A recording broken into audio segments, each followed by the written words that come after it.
আজকে একটা নতুন ধরনের রান্না দেখাবো তোমাদের। নতুন তোমরা মনে হচ্ছে অনেকে খেয়েছো, তবুও দেখাচ্ছি আমি।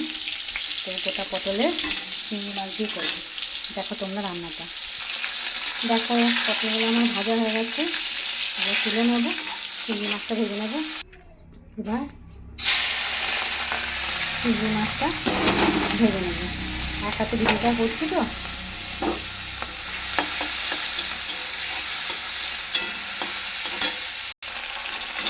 চিংড়ি মাছটা ভালো করে ভাজা হয়ে গেছে। এবার আমি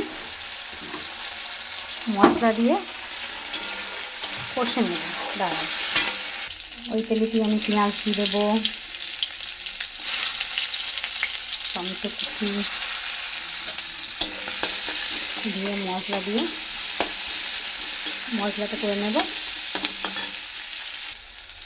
পেঁয়াজ টমেটো ভালো করে ভাজা হয়ে গেছে, এবার মশলাটা দিয়ে দেবো।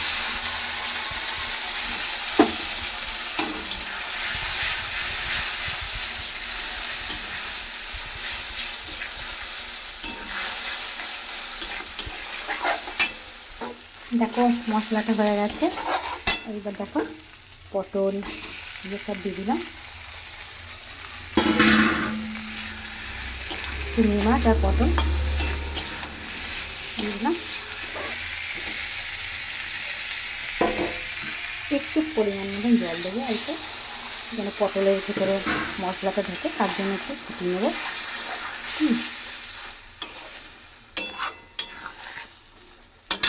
এক হাতে ভিডিওটা করছি, খুব অসুবিধা হলো, একটু দেখে নিও।